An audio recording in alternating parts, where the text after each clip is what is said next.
What's up, squad? This is Brandon from the band Tucson. Thank you so much for joining me today. So, today it was just released from the National Defense Department, or I should say, the Department of War. The Department of War have released their 2026 National Defense Strategy. And I went through, read through, highlighted some things, and I just wanted to touch on a couple points that I saw regarding President Trump's administration, his Department of War, and basically the vision they have for the strategy of the United States for the current year. So, just going through, it came very much apparent. They explicitly stated, and you'll see this theme occur over and over again. It states that we will defend the homeland and ensure that our interests in the Western Hemisphere are protected.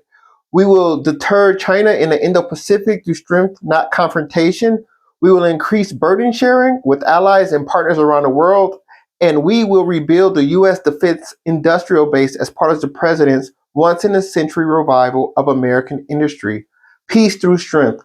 These are our recurring themes throughout this document. Um, Hedging China, not in a antagonistic or confrontational way.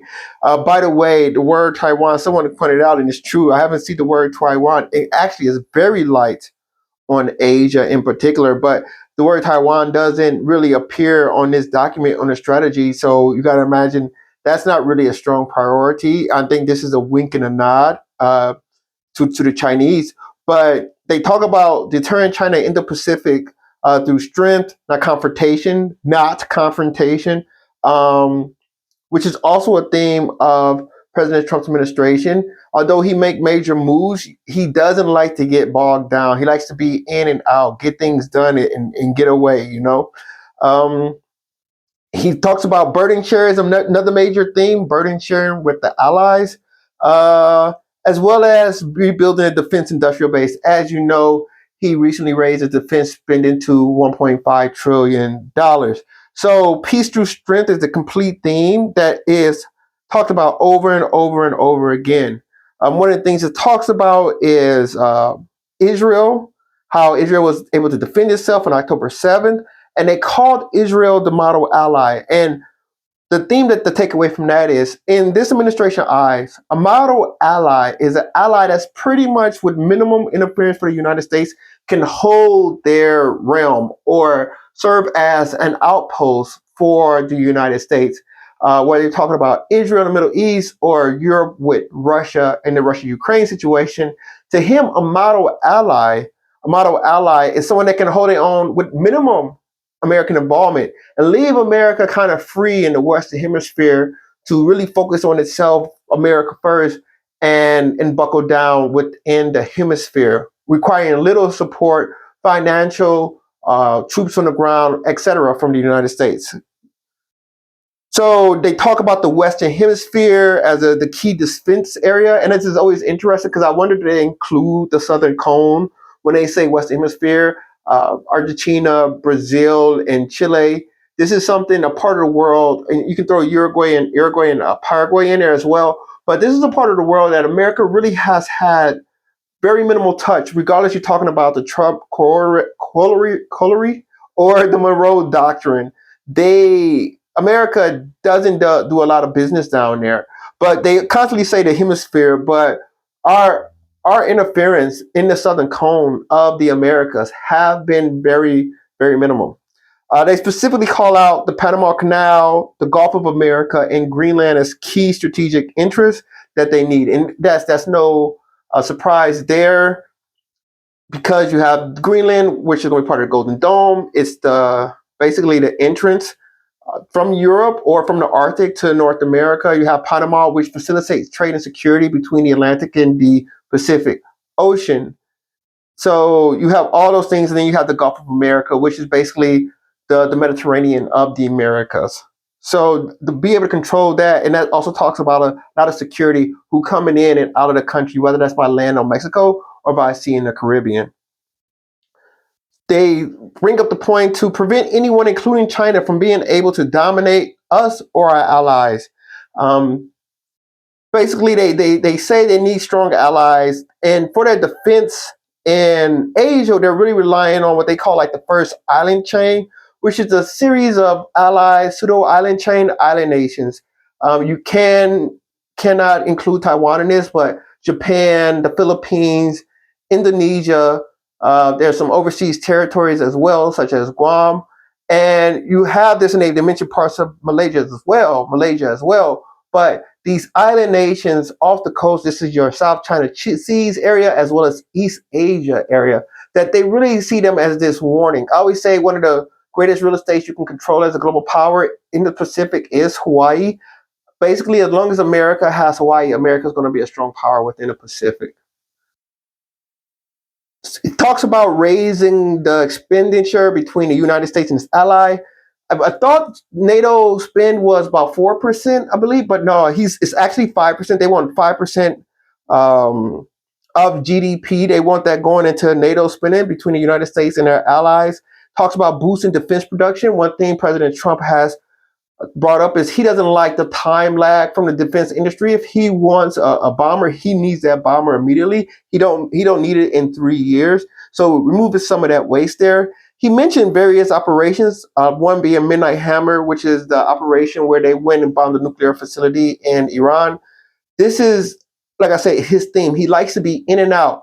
A lot of uh, how should I say this? A lot of kapow, and it's very magnificent. You go in Venezuela in the middle of the night, no casualties, a mystery machine that makes people vomit, and then you come away with Maduro in cuffs, and he's in New York. Like he liked that, it's titillating, it's tantalizing. Like he likes these operations of this nature. Makes a big splash, minimum involvement, absolutely no casualties to speak of. It's a win-win, and it's the way he likes to operate. He's the opposite of like a Lyndon B. Johnson Vietnam. Think of it like that. This is not a guy that wants to get down and get dirty into the trenches in some far off land. But he talks about constantly prioritizing what matters most for Americans and where their gravest threats to their interests lie. He also talks about they talk about China, the position China is quickly rising. I think China and United States are geographically natural allies, whether they agree or not. Especially when you have what I think is pretty much an India on the other side of China being able to run free. India is like kangaroos in Australia. They're a large animal. They have no natural predators. India do. South Asia. If they really got on the ball in India, which they're on their way, that is going to be a very, very formidable world power. Very formidable world power with little to no counterpoints to it. Like Pakistan, of course, is diehard against India, but Pakistan is a fraction of the skill, capacity, economics, manpower, anything you want to say, they are a fraction to what India can provide if they was really put their might behind something. The point of the matter is, India right now is kind of like a tarantula with like 1,000 heads and 1,000 legs. Like it's going in a bunch of ways, but Modi has slowly been trimming down on those heads and legs to get it focused, aligned, disciplined to act. But they speak about how scary it is, or they speak about the speed and scale of China's historic military buildup. They acknowledge China having the second most powerful country in the world. That's debatable. But they say that China has the second most powerful country in the world. I would say more like 1A and 1B. But China, in this, it talks about how they have forces designed for operation in the Western Pacific. But China is holding their cards close to chest. I think China really believes that they can outpace the U.S. in a very, very sedated way, where it's not to alarm America or force any conflict. And they've been disciplined enough to do it so far. Some would say maybe it's weakness of the regime or it's the strength of the regime. That's subjective. But China play their cards close to their chest, and I think they want to get to a point where there's a significant enough gap and enough apathy that they can roam free across Southeast Asia, East and Southeast Asia. China really is concentrated in that area. As they rise, it won't surprise me, just like the dynasties of old, to start seeing them assert their strength through their vassals. So good luck with this first island chain situation, because a lot of overseas Chinese, so basically Chinese have very large communities or very influential communities in their neighboring countries, especially in Southeast Asia, whether you talk about Indonesia, um, Thailand, Philippines. Chinese migrants have been going there for centuries in these other countries with connections to the homeland, and they're very influential in these countries. So as China becomes stronger and stronger and stronger, if they're able to provide some real leadership and build bonds across those neighbors, they're going to be quite formidable. South China Seas will be the Chinese Mediterranean. It goes on to talk about Russia. Moscow's no position to make a bid for European hegemony. European NATO dwarfs Russia in economic scale, population, and thus latent military power. This is a real tell sign. They're basically admitting we believe economics plus demographics is capacity. When you put those two together, and Russia pales in comparison to Europe. But at the same time, although Europe remains important, it has a smaller and decreasing share of global economic power. Uh, Many would say Europe is dying. Demographically, economically, they're not competing, etc. That's been a big complaint of the America First crowd is Europe not pulling their weight. So many people will say that, whereas Russia has proven they have the tenacity and the ability to have this long, grueling war with Ukraine, inch by inch in that country right now. This is a war that President Trump wants to stop because it's nothing going to do nothing but make more embittered and professional and dangerous militaries on both sides. And these are two countries that I think he sees as American allies, like it or not. So that's going to be interesting that he says, but they bring in the economic capacity and talk about the nominal GDP. And basically, the non-US NATO is $26 trillion versus Russia of $2 trillion. So non-US NATO makes up 13 times the economy of Russia. But individually, they say Germany economy alone dwarfs that of Russia. At the same time, um, under President Trump, they try to get more commitment. Yeah, Germany economy. Do I think Germany can take Russia in the war? I do not think that at all. I think from an economic point of view, from a very abstract point of view, but when you look at influence, resources, the ability to sustain uh, the war material, having the war material it takes to basically drag out a war. Do I think Europe is any position right now to have a chance against Russia? I think the potential is too latent, as the word says. It's too sedated at this point, and I think Russia is aggressive enough and capable enough they can do some real damage, especially with Europe not being that coordinated. Do I think that the European forces are they going to be on the same accord on the battlefield and be able to coordinate amongst their military commander when it comes to actually taking on Russia? No. So that comes down. They can't beat Russia together because the organization out there. Which one country can really take on Russia and Europe? Like seriously. So especially on continental Russia. But he talks about they talk about also the Ukraine war. They say that's your responsibility. Um, Now, one of the other things I wanted to get into is this point right here. The U.S. policymakers in the past imprudently believed that the United States benefited from allies who were more dependencies than they were partners. I'm going to come back to that one in a moment. But he talks about burden sharing and the importance of Americans' alliances and partnerships to form a defensive perimeter around Eurasia. Um, Not only do these relationships offer favorable geography, but they also include many of the world's wealthiest nations. Taken together, America's alliance network is far wealthier than all other potential adversaries combined. So this shows you what he thinks about the alliance. He's like, we got a strong, wealthy alliance. We can do anything we want. He briefly touches on Asia, which I thought was interesting. He only really mentions South Korea and South Korea holding their own weight against North Korea, and I think that's a non-issue really because I think North Korea is just an extension of China. North Korea is more, how should I say, it's a more eyesore. Do I think they have aggressive capacity or desire? No, I think they're just a regime trying to survive. He talks about Western Hemisphere, Canada and Mexico having strong roles in the hemispheric defense. Good luck with that.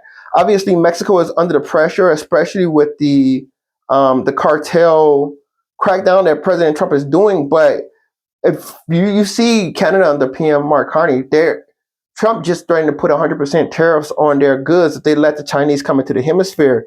And PM Carney doesn't look like he's going backwards. He's adopting, for lack of a better phrase, a Canada first sort of disposition.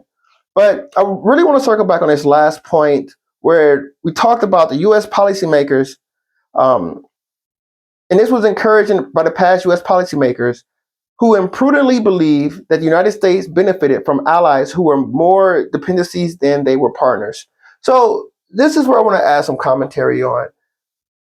A person like me, and this is much of a part of a much larger video, but a person like me is a rimland thinker. I'm of the old school post-World War II architecture of Eurasia is the world island.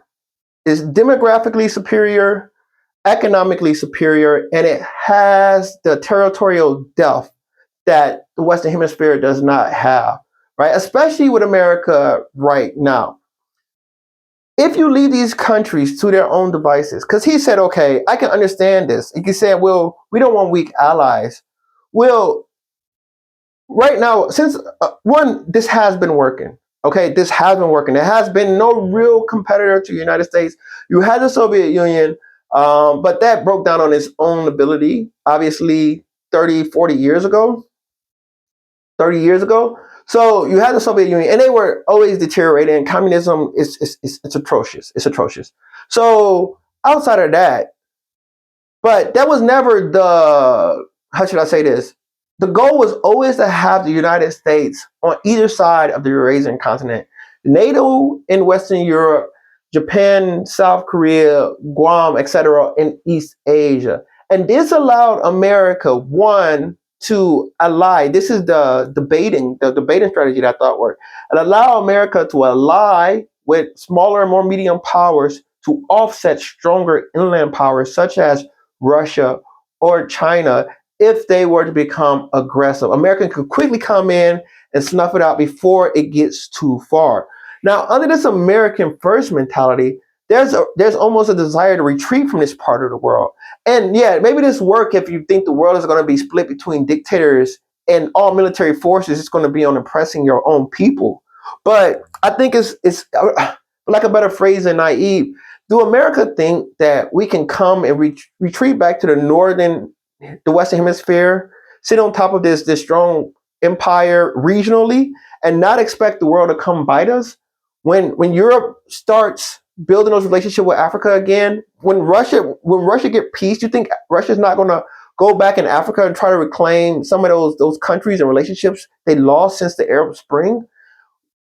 America's not going to be able to offset that. That was the entire purpose of these alliances. And of course, with America being a big player in the alliance and guaranteeing security, Europe got a little bit lazy with the welfare state. Japan got a little bit lazy and demilitarized.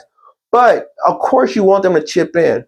But the more powerful Europe becomes, if Europe becomes more powerful, if they adopt these improvements, what's to stop them from now wanting parity? So now they're going to want a change in direction. So that spear pointed towards Russia can just as easily be pointed back at the United States. And if America can't balance Europe and Asia in the Western and Eastern realm, Eurasia is going to rip apart North America at its seams. The markets are too strong. The economics are too strong. Europe is capital rich, technologically strong. Russia has boundless resources. Asia has demographics absurd. And this is not even talking about Eurasia colonizing Africa and utilizing the resources within Africa. Western Hemisphere stands no chance against the Eurasian landmass. And this is not even talking about the Southern Cone yet, which would be lured to the nemesis of Europe and Asia if they were to turn. Part of the European alliance is baked in acquiescence from Europe. The stronger you make Europe, do you think they're going to be more compliant or less compliant? You think they're going to let you bully around Greenland? You think they're going to pull, what they say, like 3 soldiers and 2 sleds into Greenland next time President Trump wants that? They got nukes too. Like, we didn't make the only ones. And let alone, they just lack the leadership right now. But if you free up Russia, and this is where I think the previous administration, such as the Bidens, the Clintons, they really understand this. Like, moving in, flipping nations, making people like that was enemies like Japan part of the alliance after World War II. or making some Eastern European countries part of the NATO alliance, really buckling. Russia was going to collapse. Trump has saved Russia. I really think if Biden's second term went, it would have been tough sledding for Russia. But President Trump, to him, he doesn't want freeloading allies. And if you don't have freeloading allies, you're going to be having demanding partners. And like that's a trade-off. And right now, America First has already led to an antagonistic Canada. So now you got to do something, right? The president that wants to do things very smoothly, they're in a threat from China coming over here with their very affordable cars, EVs, and other goods flooding into the Canadian market, this world's second largest country. And and if he's talking and President Trump says he's going to put 100% tariffs, that's going to do nothing, just like the Venezuelans. It's going to drive the Canadians and the Chinese arms. So now Trump is going to have a real problem. Either he's going to have an antagonistic puppet state on his border, or is he's going to have to annex Canada. Like this is like serious where America first looks like it's leading the way unless somebody really steps in and have a mature conversation in the room. So I think it's very, very dangerous from a strategic point of view to abandon Eurasia to its own devices and leave allies to handle things, because it's only a matter of time before lieutenants are going to want to be captains. But those are my thoughts. I love to hear your thoughts. Comment below, like, share, subscribe. Thanks for joining. Until next time, take care. Bantu up.